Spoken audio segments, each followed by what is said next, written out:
keinginan tuh sebetulnya kan sumber penderitaan, Mbak.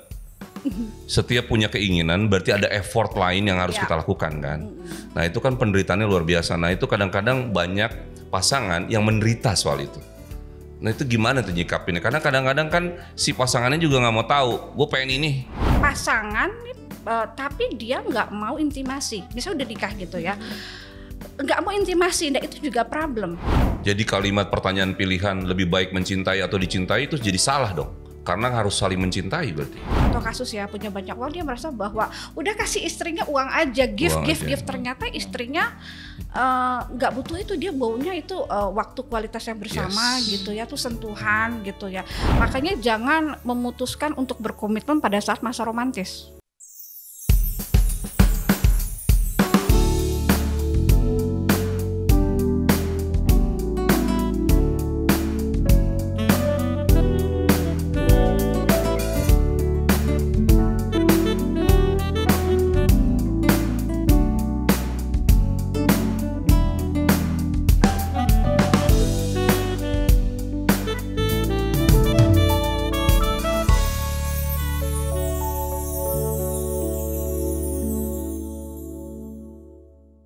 Halo, kita jumpa lagi di podcast Cinta is Love bersama saya Ferry Purwo dan Mon Amor.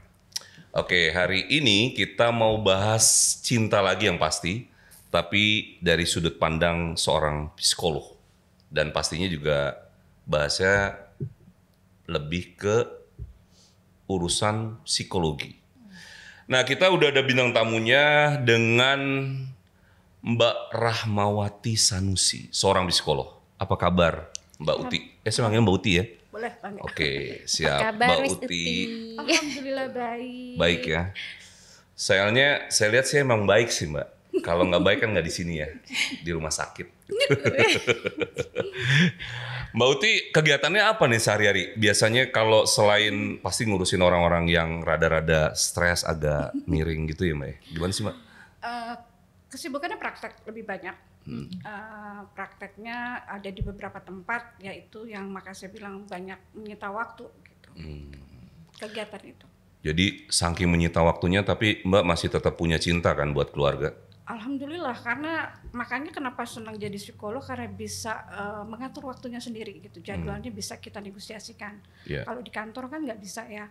Nah lebih senang ke situ. Iya. Jadi hari ini saya mau nanya-nanya nih Mbak Uti tentang cinta nih. Sebetulnya dari sudut teori psikologi, cinta itu apa ya? Cinta itu kan sebetulnya adalah emosi ya, emosi yang kompleks gitu. Oh pantesan si Moni itu sering emosi. Berarti dia sebetulnya penuh cinta kali Mbak ya? Ya. Iyanya berat. Betul. Jadi mengekspresikannya lebih dominan seperti itu ya. Gitu. Nah kalau cinta itu kan sebetulnya naluri ya, muncul dari bayi yang baru lahir aja dia sudah bisa merasakan cinta dari touch gitu ya, dari sentuhan, terus kemudian dari gesturnya orang tua, suara gitu ya, terus kemudian dia diberikan kasih sayang, perlindungan. Sebenarnya manifestasi manusia secara umum udah bisa merasakan cinta secara naluri gitu ya. Namun kemudian cinta itu akhirnya berkembang ya. Kalau sebagai anak-anak kan biasanya ada silang tuh. Anak laki-laki biasanya lebih dekat dominan, ibu. Kedekatan gitu ya dengan anak ibu biasanya gitu kan. Nah kalau anak perempuan lebih dominannya dekatnya dengan sang ayah gitu. Nah itu biasanya dari gambaran itu akan menimbulkan suatu pemahaman tentang nanti bagaimana dia mengembangkan rasa cinta itu ke masa depannya ketika dia masuk usia dewasa gitu ya. Secara umum sih seperti itu. Tapi saya bilang tadi karena cinta itu kompleks, manifestasi emosi-emosi yang lainnya tuh banyak. Karena cinta sendiri kan kaitannya ada zat kimia di dalam otak yang memberikan pengaruh. Makanya ketika orang jatuh cinta biasanya kan ada euforia ya, seneng, pengen ketemu, ketawa-tawa sendiri ya. Ingat tawa sendiri gitu, pengen deket, pengen telepon, pengen dengar suaranya. Nah itu sebenarnya zat kimianya memberikan banyak pengaruh dan biasanya cintanya sifatnya positif. Positif. Makanya kalau orang yang Kenapa zat kimia itu akhirnya memberikan dampak gitu ya. Kalau yang udah cintanya udah nggak ada nih, putus cinta tapi destruktif misalnya, kan akhirnya ada yang sampai depresi. Nah itu sebenarnya memang memberikan banyak sekali di dalam otak itu, memberikan warna-warna, memberikan pengaruh kepada perasaan gitu. Namun demikian si cinta sendiri sebenarnya tetap sifatnya positif gitu ya. Jadi artinya kalau tadi saya coba ini yang soal depresi ini nih Mbak Uti, itu biasanya terjadi depresi karena dia gagal untuk mendapatkan cintanya, atau sebetulnya dia tidak berbalas cintanya, atau dia merasa bahwa ini tidak sesuai dengan harapannya. Banyak banyak variasinya gitu.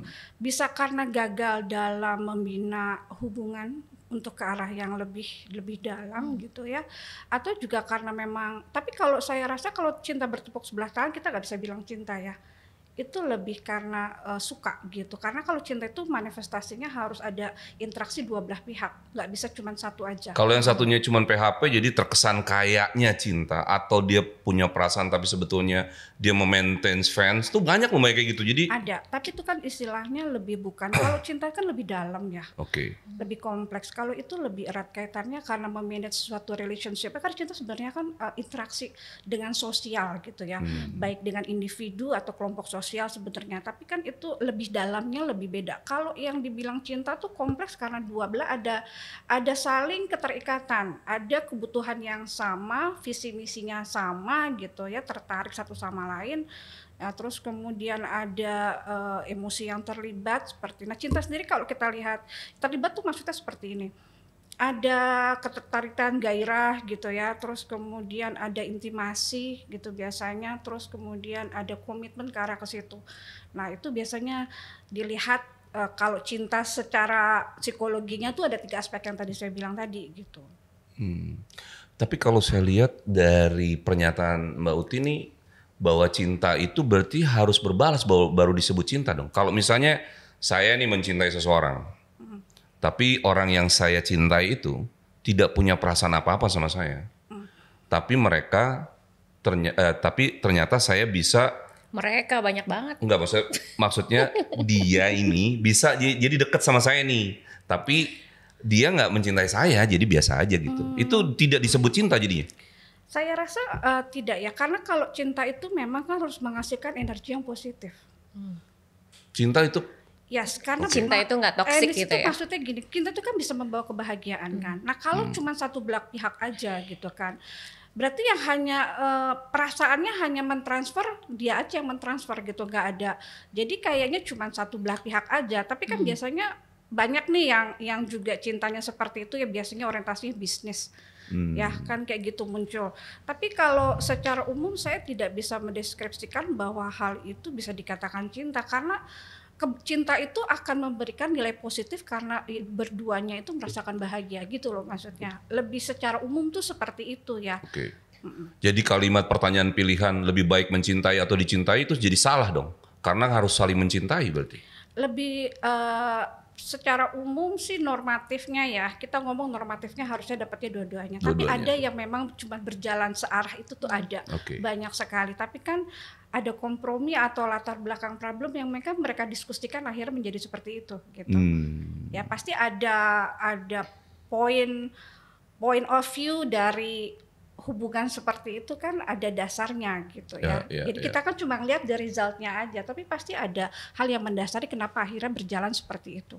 Oke, berarti cinta pada dasarnya harus saling melengkapi lah ya. Betul. Tidak bisa hanya satu sisi gitu ya. Ya. Nah kemudian kalau bicara tentang ini posesivitas dan kecemburuan, itu bagian dari cinta atau sebetulnya nggak boleh ada kalau kita mencintai? Karena saya bilang tadi cinta itu kompleks, pastinya biasanya ada hal-hal yang mengakibatkan seperti itu ya. Karena cinta itu kan ada 3 aspek yang mendasari.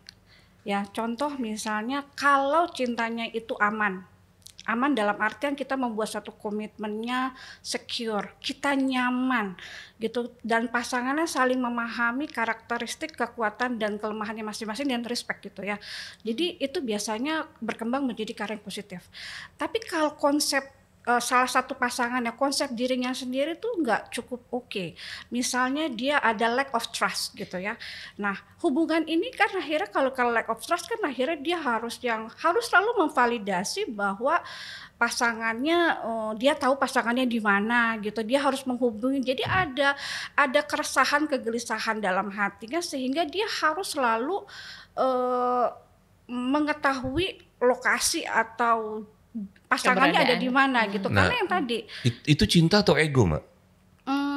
Saya itu beranggap dari perasaan dia sendiri insekuritas gitu, dimana dia merasa bahwa kayaknya kedalaman hubungannya tidak terlalu cukup oke gitu ya. Nah biasanya di situ bisa muncul karena memang hubungannya toksik. Gitu. Atau dia punya trauma masa lalu gitu? Betul, bisa jadi seperti itu. Traumanya bisa menjadi karena hubungan yang lama atau dengan parenting, dengan keluarga. Masa lalu banget tuh lah gitu ya? Kayak trust issue gitu ya? Iya.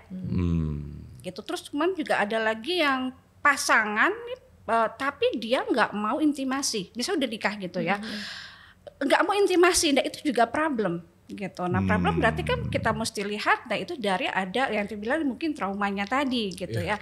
Jadi saya bilang kalau cinta yang positif yang tadi tuh punya kenyamanan, ya akhirnya mereka membentuk suatu hubungan yang lebih sehat. Gitu. Berarti benar kata orang ya, nyaman itu lebih berbahaya daripada jatuh cinta. Ya? Tapi bisa disembuhin nggak Miss itu? Maksudnya yang kayak tadi insecure, trust issue juga, itu bisa disembuhin nggak secara ilmu psikologinya gitu? Bisa kita harus menggali dulu ya, mengidentifikasi mengapa muncul insecure. Betul. Ya, muncul terus kemudian problem-problem yang seperti itu. Biasanya kita akan melalui proses konseling. Kita lihat dulu, terus kita lakukan beberapa pemeriksaan gitu ya. Kita cari tahu apa yang melandasi begitu, karena itu akan menjadi problem permasalahan bukan hanya hubungan saat ini gitu, dan juga nanti hubungan yang lainnya, berimbas nanti juga hubungan dengan anak gitu ya, orang tua atau lingkungan sekitar gitu. Itu pasti akan memberikan banyak kendala gitu ya. Jadi investasi jangka panjangnya lumayan besar ya ketika seorang orang tua ya nge-treat anaknya di masa kecil gitu.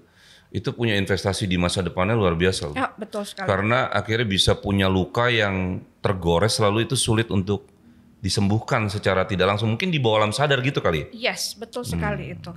Jadi bagaimana seorang ayah gitu ya memberikan perasaan positifnya terhadap pasangan gitu, itu biasanya direkam sama anak-anak, direkam, dan itu akan menjadi bahan di mana dia merujuk ke proses dewasa. Nah, ketika rekaman itu yang dia lihat kurang menyenangkan, gitu ya, apalagi misalnya sampai cerai gitu ya. Terus ada fatherless misalnya ya, ada motherless gitu. Di situ kan pasti figur itu tidak terisi.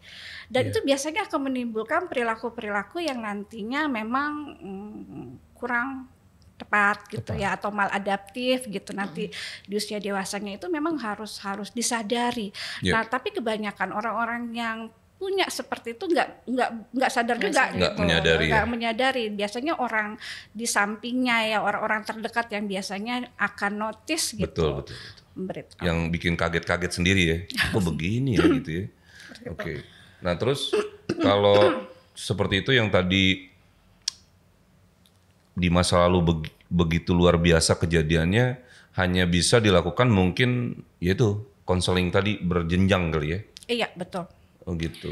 Biasanya kalau orang tuanya cukup bisa memahami tentang masalah emosional gitu ya, biasanya orang tua dari masa kecil sudah bawa anak-anaknya ke praktisi gitu ya, untuk bagaimana mengidentifikasi ini anak saya punya kemungkinan nggak untuk trauma gitu, karena misalnya orang tuanya bercerai atau percecokan di depan anak-anak gitu ya. Nah itu biasanya akan diberikan beberapa terapi biasanya begitu. Dan bukan hanya terapi sebetulnya, jadi sebenarnya konsepnya bukan hanya anaknya saja, tapi orang tuanya kan yang memberikan sumber permasalahan orang tua, dan orang tuanya sebenarnya di treatment. Gitu. Jadi bukan hanya anaknya saja tapi orang tuanya gitu. Karena kan anak cuma melihat reaksi dari orang tua aja. Betul, gitu, betul. Ya. Dia hanya akibat ya. Ya. Oke. Terus kalau berkaitan tadi dengan posesivitas itu sudah dijawab lah ya. Nah, sekarang pengen tahu nih dari sudut pandang, cinta itu bagian dari nafsu atau nafsu itu bagian dari cinta, Mbak? Oke. Kalau secara teori nih Mas ya, teorinya Stephen itu cinta tuh ada 3 ya dibagi. Jadi boleh dikatakan orang cinta kalau dia itu ada passion, gairah gitu ya, nafsu kita bilangnya begitu. Desire. Ya. Desire, exactly. Desire. Terus kemudian ada intimate gitu. Gitu. Terus kemudian ada komitmen. Itu bisa kita bilang cinta ke situ, manifestasinya ada 3. Bisa kita bilang triangle of love gitu ya. Nah, tapi kalau misalnya yang tadi tidak ada dalam suatu hubungan gitu, kita nggak bisa bilang bahwa itu cinta karena belum dalam biasanya gitu. Belum deep ya. Belum deep, kayak cinta monyet itu kan nggak ada. Cinta monyet tuh ya. sebetulnya yang monyet siapa sih Mbak? Ya, cintanya apa sih? Kamu lagi. Gitu ya. Rese banget. Sebutannya kan gitu. Kenapa monyet dibawa-bawa? Nah, ya kan yang bawa ini bau. Saya mah nggak bawa. Itu cuma istilah kan gitu. Nah biasanya nggak dalam. Tapi kalau yang udah dalam, pribadinya udah dewasa gitu ya. Nah itu pasti ada 3 itu pasti muncul. Gitu ya. Tapi itu muncul sebelum dia, maksudnya gini, kan ada yang itu udah berhubungan dulu atau apa gitu kan lebih dalam kan Miss. Kalau baru kayak ketemu tapi dia ada rasa desire itu kayak nafsu, nah itu apa namanya secara psikologi itu? Ini pengalaman Monik di fansek begitu kayak kebanyakan. Ini biasanya konsep budaya ya. Biasanya budaya yang menentukan, maksudnya gini. Kalau di budaya timur yang the first impression terus kita langsung yang desire, langsung yang kita deep gitu hubungan intimasi biasanya ada di di negara-negara yang sudah maju biasanya. Nah kalau Indonesia juga banyak sekarang. Nggak, maksud saya gini, budaya itu memberikan manifestasi bagaimana orang mengekspresikan cinta. Maksud saya begitu, ya. Karena misalnya tergantung, jadi ada yang pelaku melakukan hal yang intimasi ke dalam the first impression, terus kemudian dia melakukan intimasi gitu. Ada juga yang enggak, mostly jadi golongan-golongan tertentu lah istilahnya gitu, tergantung budaya-budaya yang mereka adopt gitu, Mami. Nah kalau ditanya apakah hal tersebut, ya kalau misalnya, saya bicara secara umum ya, kalau misalnya mereka agree dengan sikap seperti itu, nggak ada yang namanya penolakan, ya mau bagaimana ya mungkin caranya mengekspresikannya ya seperti itu, Mami. Kalau ditanya sebagai bagaimana dalam psikologi, yang penting mereka sadar bahwa sikap seperti itu mengandung risiko. Ya, jadi mengandung risiko biasanya kalau hubungan seks tanpa pernikahan kan probably kan kita juga perempuannya kemungkinan hamil kan begitu ya. Nah itu kan juga perbuatan yang sebenarnya menurutnya disebut impulsif sebetulnya. Action dulu mikirnya belakangan kan gitu. Action dulu mikir belakangan ya, impulsif. Nah itu mengandung resiko biasanya. Ya, jadi kalau dibilang seperti apa, menurut saya itu impulsif. Itu maksudnya nunjuk gimana? Oh ngeliat ya? Mbak tahu gak kalau orang nunjuk biasanya 4 itu kemana ya Mbak? Paham kan? Iya. Ini juga nunjuk-nunjuk. Jadi begini ya. Tunjuk gantian dong, kamu mulu ini seru nih. Ini seru nih bahas gini karena kan kita tahu Mbak, budaya permisif terjadi pergeseran nih di budaya timur juga kan. Akhirnya seksualitas menjadi sesuatu yang tidak lagi tabu bahkan. Ya. Jadi menjadi sesuatu yang biasa, lumrah dan lain-lain. Nah ini sebetulnya dari sisi psikologis ada pakemnya nggak sih? Sebetulnya tuh cinta itu nggak begitu tuh. Harusnya begini-begini. Kalau tadi Mbak kaitin dengan budaya, berarti kita dalam konteks ilmu psikolog itu apakah ada batasan lain gitu selain kita bicara tentang culture gitu? Ya, lebih kepada personality-nya sendiri, gitu ya. Itu pilihan Jadi baliknya. personal orangnya gitu? Kenapa? Personal orangnya? Ya betul, personal Personal orangnya. itu orangnya memang pasti. Lebih ke growing. Jadi sebenarnya apapun yang dia lakukan, dia harus bertanggung jawab dengan segala keputusan yang sudah dia buat, termasuk jatuh cinta dan melakukan kegiatan lainnya gitu ya. Nah, tapi saya bilang tadi, kultur budaya, cara bagaimana dia mengadop rule-rule yang ada, norma-norma gitu ya, terus kemudian religion, begitu juga kemudian kalau hal-hal yang lingkungan juga memberikan banyak pengaruh kan gitu. Jadi tergantung kepada dianya sendiri, dia mau apa enggak gitu. Jadi enggak semua pasangan juga mau melakukan hal yang sama kan. Konteks religion itu masuknya di dalam culture atau berbeda lagi? Religion enggak, kalau culture itu beda ya. Beda, jadi dia terpisah? Beda, dipisah. Oke. Bisa. Jadi dia terpisah dalam pengertian kalau itu lebih ke mungkin kayak ada pagernya sendiri ya? Yes, betul, betul. Terus ya Miss ya, kan ada pembuktian cinta itu dari body language sama speech. Sama ngomong gitu ya kan. Dan rata-rata kan orang pengen dua-duanya dong. Ada tindakannya, ada omongannya juga. Kalau mereka salah satu itu tuh gimana? Atau enggak sama sekali gitu? Enggak menunjukkan dua-duanya, enggak menunjukkan salah satunya itu kenapa gitu? Ya, yang yang Mbak Monik sampaikan itu erat kaitannya bagaimana mengekspresikan rasa cinta ya. Ekspresi yang disebut dengan 5 bahasa kasih tuh. 5 bahasa kasih. Apa aja tuh Mbak? 5. Iya 5 tuh apa aja maksudnya? Sentuhan, terus kemudian kata-kata pendukung. Kata-kata pendukung. Terus kemudian gift. Hadiah. Oke. Terus kemudian waktu 3 berkualitas. Waktu berkualitas. Quality time. Quality time. Satunya lagi service. Pelayanan. Nah ini menarik tuh yang pelayanan tuh. Yes. Maksudnya gimana tuh pelayanan tuh? Pelayanan tuh maksudnya biasanya pelayanan semuanya itu menarik sih dia doang nomor 5 biasanya adanya di gender maskulin. Pelayanan itu. Nah, itu masuk ke intimate? Bukan. Oh bukan. Beda. Intimate. Pelayanan itu gimana? Beda. Pelayanan itu lebih ke bagaimana memberikan kayak makan, ditemenin, diberikan makan. Itu masuknya bukan quality time, Mbak? Quality time adalah waktu-waktu di mana mereka bisa spend together bareng-bareng mau melakukan. Tadi makan bareng tadi? Seperti itu. Tapi bedanya di mana service sama quality time jadinya? Macam-macam. Jadi misalnya lebih ke bagaimana melayani kan macam-macam ya, melayani tempat tidur bisa, melayani untuk kebutuhan yang hari-hari bajunya di segala macam gitu ya, kebutuhan sehari-harinya disiapkan maksudnya. Berarti itu masuk ke wilayahnya kalau yang sudah menikah kali Mbak ya? Betul, menikah. Oke. Gitu. Nah, jadi berarti kalau yang belum menikah 1 sampai 4 doang dong Mbak? Kita ngomongin ini adalah bahasa kasih yang biasa dia tampilkan. Maksudnya gini, kebutuhannya dia apa? Gitu. Nah kalau ditanya tadi kan maunya saya sentuhan gitu kan tadi, atau yang kata-kata pendukung, kita mesti identifikasi karena nggak setiap orang tuh sama. Pasti beda-beda. Nah justru itulah biasanya lack of marriage biasanya karena kebutuhan itu tidak terpenuhi. Gitu. Jadi ada orang yang merasa punya banyak uang, contoh kasus ya, punya banyak uang, dia merasa bahwa udah kasih istrinya uang aja, gift. Ternyata istrinya nggak butuh itu, dia baunya itu waktu kualitas yang bersama gitu ya, tuh sentuhan gitu ya. Dan dia suaminya merasa saya udah kasih kamu semuanya tapi kok itu nggak cukup, karena sebetulnya yang dia butuhkan bukan itu. Gitu. Itunya sudah terpenuhi tapi ada satu sisi lain yang tidak terpenuhi gitu ya.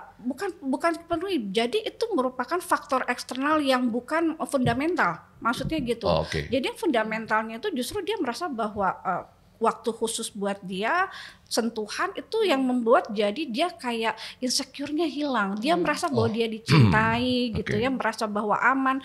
Kebutuhan dasar itu yang justru harus dipenuhi. Nah, itu kadang-kadang yang tidak teridentifikasi oleh pasangan gitu. Jadi memang kita sebenarnya kalau kita melakukan hubungan jatuh cinta, kita sebenarnya harus growing together.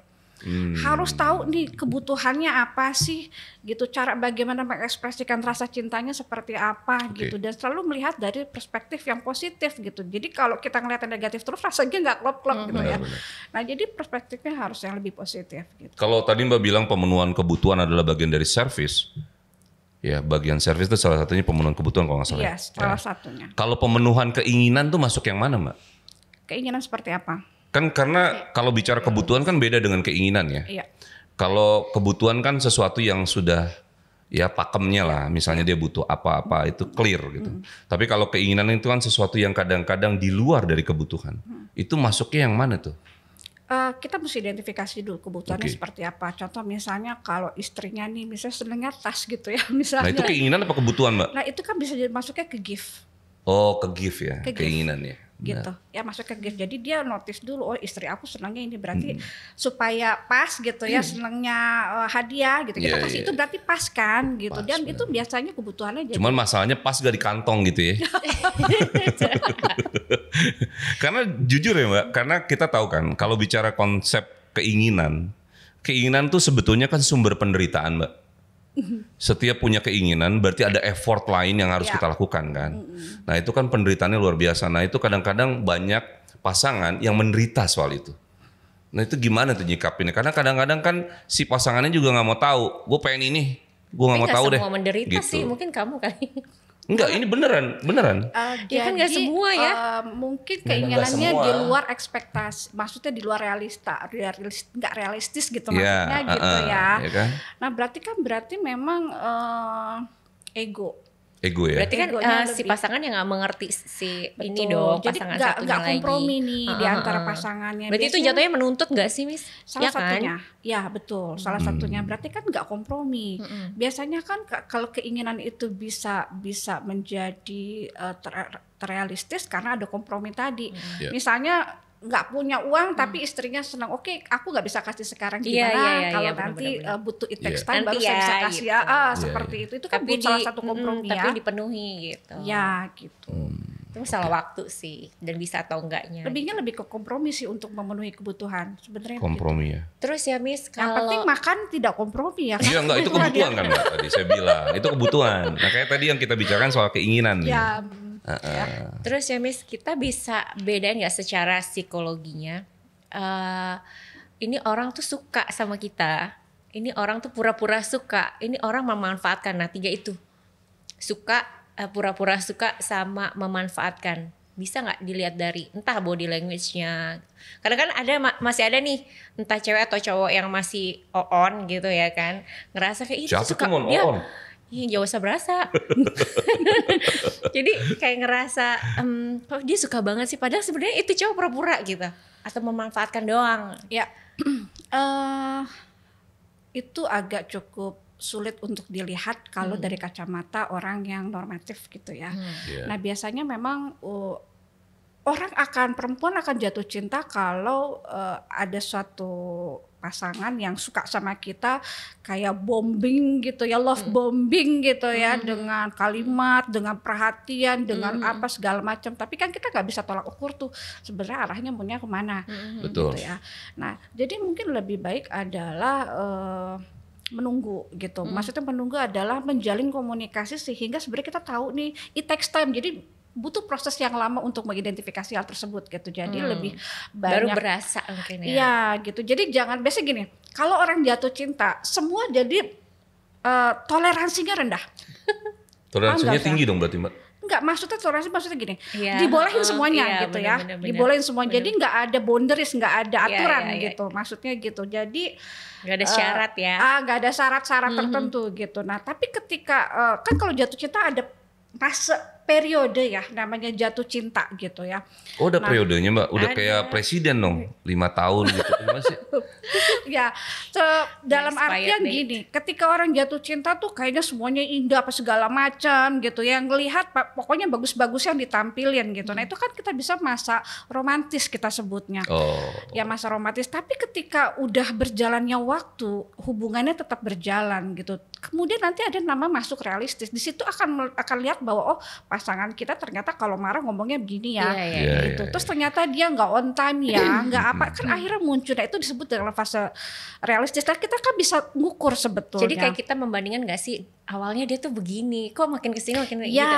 Nah itu yang bikin suka rasa atau apa tuh yang bikin stay itu kan susah ya. Ya. Yang bikin dari awal dia bisa stay sampai akhir kayak gitu tuh yang susah kan sebenarnya. Makanya jangan memutuskan untuk berkomitmen pada saat masa romantis. Tuh, karena itu aspeknya biasanya tidak objektif gitu. Subjektif banget ya. Jangan baper di awal ya, gitu karena ya. Yang tadi karena semua romansa yang manis yang muncul gitu. Akhirnya nanti akan menjadi ketika udah masuk masa realistis kok nggak sesuai ekspektasi ya. Kok dulu dia begini, kok dia begini. Nah, itu akhirnya muncul ada perasaan yang nggak klop, nggak yang ya pokoknya akhirnya menjadi nggak seimbang. Jadi kayak orang kecewa gitu ya. Betul sekali. Yang akhirnya ke cowok. Ya kan? Oke. Nah ini bahas apa tadi Mbak? Bahasa cinta ya. Yang 5 tadi apa bahasa? 5 bahasa kasih. 5 bahasa kasih. Yang kelima tuh kan service. Itu bicara tentang berarti kalau orang sudah berkomitmen lah ya dalam konteks pernikahan. Nah ini menarik nih Mbak, saya mau tanya nih. Orang itu saya perhatiin ya, itu sangat luar biasa mempersiapkan pernikahan. Sampai dia nyiapinnya tuh luar biasa, harinya, gedungnya semua. Pernikahannya disiapin banget. Tapi mereka kadang gagal untuk mempersiapkan rumah tangga. Menjalani rumah tangga. Jadi mereka lebih perfect untuk mempersiapkan acara yang cuma 1 hari dengan yang akan long term dalam rumah tangga yang akan berjalan bertahun-tahun. Itu gimana tuh Mbak? Karena itu faktanya memang begitu. Ya, betul nah sekali. Itu gimana dari sisi psikologis untuk ngejaga yang tadi juga sempat dibilang oleh Monik. Ini awalnya begini, lama-lama berubah ke masuk masa realistis tadi. Nah itu gimana tuh supaya tipsnya supaya jangan sampai orang-orang ini gagal mempersiapkan untuk menjalani rumah tangga. Gitu. Okay. Kalau kebetulan di tempat saya praktek itu kita buka namanya pre-marriage counseling. Oke. Ya, di mana sebetulnya kita kan punya parameter sebagai seorang psikolog. Bagaimana mengidentifikasi kedua pasangan untuk memetakan potensi yang akan menjadi masalah ke depannya apa aja sih gitu ya. Nah, ini sebetulnya penting sekali untuk supaya mereka punya kesiapan mental bahwa tantangan ke depannya apa aja sih yang harus mereka lewati. Dipetain tuh ya. Iya. Melalui berapa banyak parameter banyak ada dari biasanya proyeksi personality yang kita lihat gitu ya, terus kita petakan, terus kita kompromikan nih pasangannya punya sifat karakter begini-begini, yang istrinya begini-begini, terus gimana mereka harus berdiskusi, diskusi membuat suatu komitmen gitu, terus kemudian berkompromi dengan kekurangan tadi, terus kira-kira apa yang mereka solusinya apa gitu. Nah itu yang biasa kita petakan. Nah ini tidak cukup banyak praktisi yang melakukan hal tersebut gitu. Nah kebenaran di kami ada gitu. Nah sehingga sebenarnya tadi mempersiapkan mentalnya mereka, kesiapan mentalnya untuk menghadapi perkawinan supaya mereka tahu apa yang harus dilakukan ke depannya. Jadi bukan hanya mengandalkan sesaat gitu ya, hanya romans sesaat tadi ya. Jadi perjalanan cinta itu kan sebenarnya starting pointnya adalah ketika dia sudah menikah kan, gitu kan. Nah bagaimana memaintain hasrat tadi ya, emosi itu yang desire gitu ya, nafsunya supaya tetap dari nggak cuma 5 tahun doang gitu, tapi terus. Nah itu kan sebenarnya ada keterampilan yang harus dipelajari oleh pasangan gitu. Terus kemudian hal-hal apa saja menjadi pondasi. Setiap pasangan kan pasti akan berbeda perspektif ya, akan berbeda banyak pandangan gitu. Nah banyak hal kan yang melatar belakangi, misalnya karena perbedaan pendidikan, culture, terus status sosial, terus kemudian juga pendidikan ya. Posisi anak aja, dia jadi anak keberapa juga memberikan banyak pengaruh ketika dia mengeksekusi, memberikan solving terhadap satu permasalahan. Nah jadi sebenarnya perbedaan-perbedaan inilah harus diperkecil gitu, diperkecil sehingga tujuannya adalah sama bagaimana memanage pernikahan ini menjadi terus berkembang, sehat, sehingga menjadi role model untuk anak-anaknya gitu, sebenarnya itu. Oke. Jadi sebenarnya yang diperlukan itu after marriage, ya, after marriage life. Before married. Before dan after juga perlu sih, Miss sebenarnya. Kalau after biasanya gini, saya pernah menemukan ada salah satu istri direksi dari salah satu BUMN ya. Siapa Mbak, sebutin aja Mbak. Nggak boleh. Jadi ini after married. Jadi ternyata udah berapa lama itu Miss? 20 tahun. Jadi ketika teridentifikasi problemnya cukup banyak. Akhirnya dari ini akhirnya yang datang ke saya cuma istrinya aja. Tapi dengan dia membawa evidence, bukan evidence ya, bukti-bukti yang dibutuhkan. Bukan evidence tapi bukti. Itu bukan, gimana Mbak? Maksud saya hal-hal yang dibutuhkan untuk melakukan pemeriksaan. Maksud saya begitu. Untuk akhirnya suaminya sukanya ini coba lakukan ini supaya untuk pernikahannya saat itu adalah lagi krisis. Jadi bagaimana menyelamatkan pernikahan dulu sebenarnya itu intinya. Di ujung jurang tuh Mbak ya. Ya, dilakukanlah gitu pemeriksaan ini, lakukan A, B, C, D, F, G, F, G gitu ya pokoknya. Akhirnya dilakukan sama ibunya. Akhirnya ada perbaikan yang cukup signifikan. Jadi saya bilang tadi bahasanya tidak terpenuhi, bahasa kasihnya. Gitu. Nah, ketika akhirnya diberi pemahaman, ini Bu yang harus dilakukan. Tidak jadi rubuh itu pernikahannya gitu ya. Akhirnya sampai sekarang. Tapi yang dibutuhkan itu mestinya dua-duanya kan lebih baik kan, Miss? Ini contoh kasus yang cuma satu pihak. Tapi dua-duanya oke. Karena kan ini udah mau cerai gitu. Jadi kita cuma apa dia yang bisa contohnya aku ya. Ya gitu. Apa yang bisa dijadikan parameter konsultasi untuk keluarga guys. Ya seperti itu. Gitu. Oke, ini sebagai penutup nih Mbak Uti, ada gak satu kesimpulan supaya kita tahu tentang cinta, jadi supaya nanti kita nggak salah kaprah nih tentang cinta dari sisi psikologis, gimana Mbak Uti? Untuk anak-anak sekarang gitu ya, remaja-remaja, jadi untuk bisa jatuh cinta kan sebenarnya natural ya, normal gitu ya, normal. Tapi untuk bisa jatuh cintanya harus yang positif. Dalam artian ketika kita jatuh cinta ada aturan yang dia harus lakukan untuk bagaimana tadi untuk supaya lebih positif lah dalam cintanya itu, jadi tidak melakukan hal-hal yang bersifat toksik, ego gitu ya, bagaimana membuat pasangan itu nyaman dan lebih bagaimana mengeksplorasi supaya dirinya berkembang. Jadi sebenarnya cinta itu kan bisa membuat kita menjadi positif gitu ya. Nah, tapi bagaimana akhirnya kita mendapatkan orang yang positif? Jadi biasanya energinya harus pasangan harus energi yang sama. Kan satu ada frekuensi. Jadi jangan sampai kita punya pasangan kalau udah energinya beda, yang kita akhirnya lelah banget sama dia. Jangan diterusin. Benturan ya. Harus kayak lagi realistis gitu. Kan aja udah gitu. Jangan sampai akhirnya menyesal setelah menikah gitu ya, lebih ke situ. Jadi lebih bagaimana menggunakan seluruh kemampuan berpikir, kapasitas berpikir untuk bisa menyeleksi dengan tepat gitu ya. Jadi intinya cinta itu harus menghasilkan hal yang positif ya. Betul. Tapi ini jangan disalah kaprain nih sama teman-teman ya. Mentang-mentang hasil kok positif, nanti positifnya hamil.